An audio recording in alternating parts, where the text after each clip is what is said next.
subscribe to my channel. I'm just a girl who likes reading romance, fantasy romance, paranormal romance, any kind of genre of romance in general. And I also happen to have cerebral palsy, and it would mean the world to me if you would subscribe to my channel. Happy Friday! I post new videos every Monday, Wednesday, and Friday. In today's video, I'm gonna talk about my top 5 favorite Devney Perry books. Now, I've been reading Devney Perry for a long time. I've been reading her books for a long time, and I have my top 5 favorites. So I thought it would be a fun idea to talk about my favorite books from Devney Perry. And I would also like to tag Christy from Christy Reads a Lot and Monica from Pardon This Book Addict, because I know they both love Devney Perry also. Now, these books are not going to be in particular order because I cannot rank these books because I gave them all 5 stars. Birthday list. And we follow this heroine named Poppy, and it's her 1-year anniversary with her husband, and her husband goes to the convenience store to get something from the convenience store, but there is a robbery, and her husband dies. The police officer goes to her house to tell her the bad news, and we cut to 5 years later, and Poppy is determined. Her husband had this list of things to do before he turned 30, and it's Poppy's 29th birthday, and she's made it her mission to complete the list for her husband. It's been 5 years since his death. One of those dreams was to open up a restaurant, so she opened up the mason jar with her 2 best friends. Another one of the things on the list was take self-defense lessons, and so she goes to karate, but the karate instructor happens to be the police officer who delivered the bad news from 5 years ago. Her ukulele instructor, because one of those things to do on the list, her husband wanted to learn the ukulele, and her ukulele instructor happens to be the police officer's mother. Police officer and Poppy get to know each other, and for the first time in 5 years, she's feeling something. But she feels guilty she feels guilty for moving on. But the police officer is there to wait for her.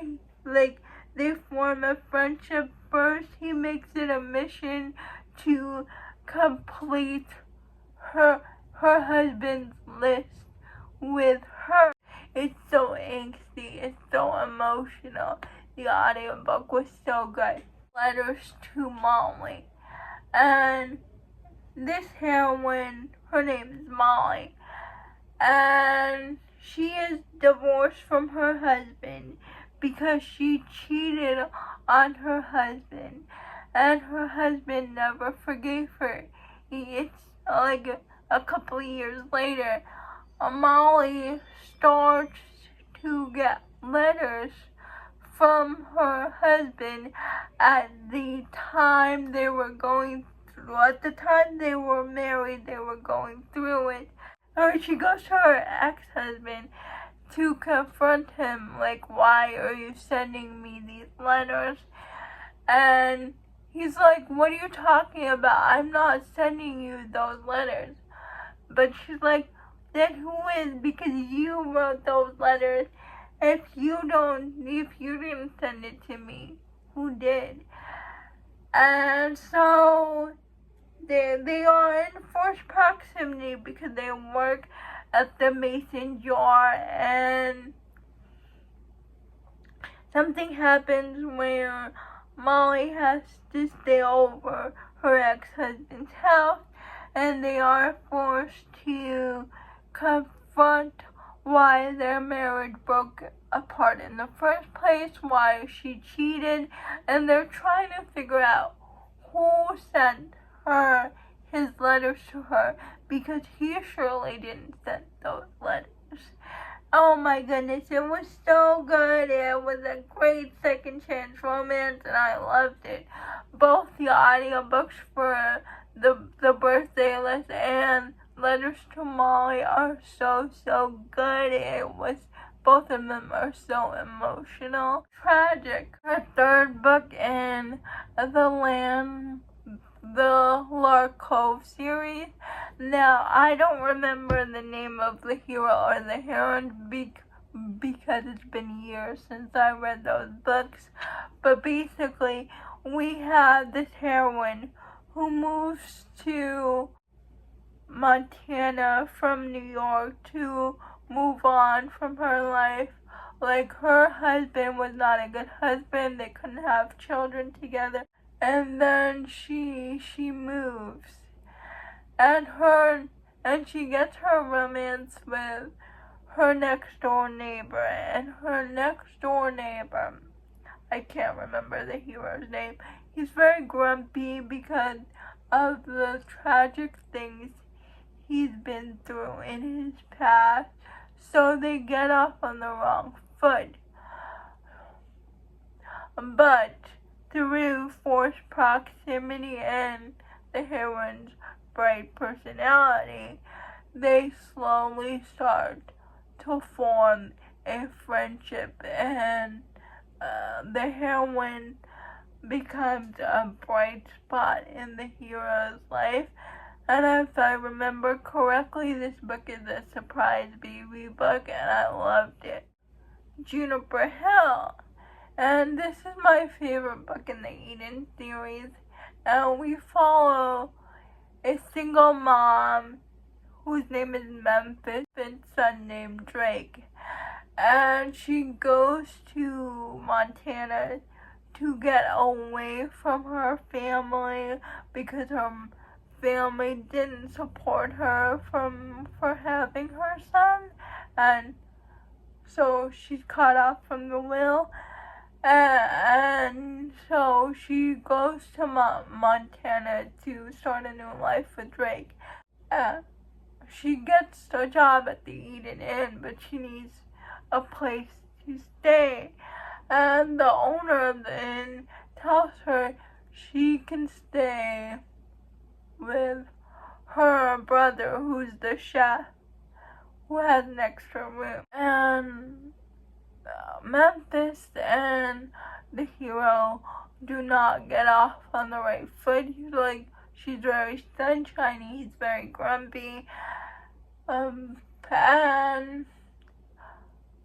but they're in each other's forced proximity because they both work at the Eden Inn, and Memphis is struggling to get Drake to sleep at nights. Finally, the hero cannot take it. He said, "Give the baby to me." Maybe he just needs a different voice to soothe him. They slowly start to form a bond, Memphis and the hero. Not only a bond with Memphis and the hero, but the hero forms a bond with Memphis's baby Drake, and I even think he fell in love with Drake first before he fell in love with Memphis, and oh, so good. the added book to my repertoire of favorites is Crossroads. Her new book and her small town romance series, the first book, and we follow Indy, whose parents are rich, but they go to this ranch / resort style in Montana for the summers, because they go every summer, and she forms a friendship with the owner's son, Wes. And Wes and Indy meet when she's 8 years old and he's 11. So every time they go back for the summers, they enjoy each other's company.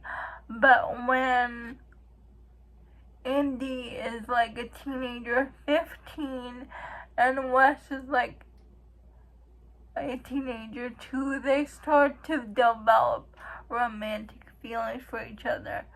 So they form this secret romantic relationship that nobody knows about every time she comes back for the summer when she's a teenager.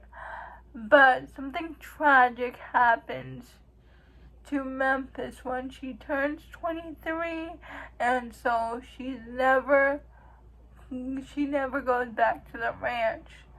And it's been 3 years since she's been back, and the ski lodge ranch is not doing so good. So the father, the ranch owner, the hotel owner, whatever you want to call it, I forgot what you call it, he sells the ranch, but he sells the ranch to Indy. And when Wes finds that out, he does not know how to feel about it. He feels betrayed, but since Indy is the new owner of his family's property, his family's legacy, they are forced together in proximity, and Wes can see everything Indy is doing. She is doing for the good of the property. And oh my goodness, they are forced to figure out why their relationship went wrong in the first place, and old feelings come back. And oh my goodness, it was so good. The confession scene at the end, I will never forget. I burst into tears at the confession scene. This book is so good. If you haven't read Crossroads yet by Devney Perry, please do. It's amazing. It's one of my favorite books of the year. Those are my top 5 favorite books from Devney Perry. Please let me know if you have read anything from this author and what are your favorites from Devney Perry. And I would like to tag Monica and Christy because I would like to know their favorites. Please like, comment, and subscribe to my channel. Liking this video would help me out a lot. Bye.